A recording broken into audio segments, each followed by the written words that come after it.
Hari baru ni I ada borak dengan anak buah I. Dia cakap at least 50% of their generation, Gen Z, memang tak terima AI, dia orang tak appreciate AI, dia orang tak kisah pun AI ni. Dia tak rasa AI ni membantu mereka, dia tak nampak AI ni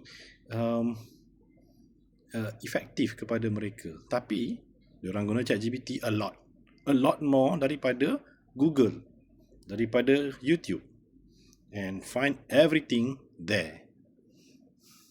Saya rasa ada contradiction di sana. Tapi apa yang dia cakap, it's about the usage of AI for generative, like doing the essays, works, assignments, benda tu macam yelah, all those things. Is it true or not? Adakah aku salah dengar ataupun aku salah faham? Tapi yelah, I'm a lecturer tu. Aku pun tahulah budak-budak ni menggunakan AI for their assignments. I need answers from everyone. Millennials ke, Gen Z ke, I need to understand what's happening. Help me. Namun begitu, penggunaan AI di kalangan different generation, iaitu millennials contohnya, ataupun saya lebih gemar sebut Gen Y, sebenarnya sangat banyak. Dan yes, of course, AI adalah kebanyakannya dicipta oleh pengguna millennials.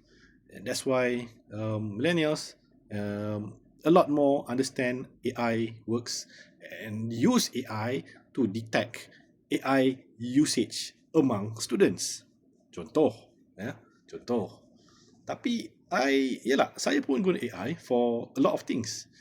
Untuk videos, untuk editing, untuk so many things, and also to detect AI usage in assignments.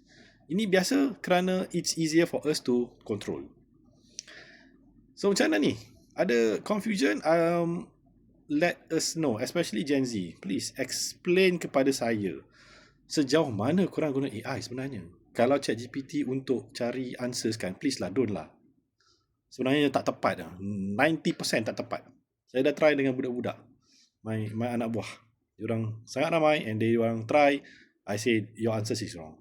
So please, I need your answers from you guys. Please. Come on, give me some good answers.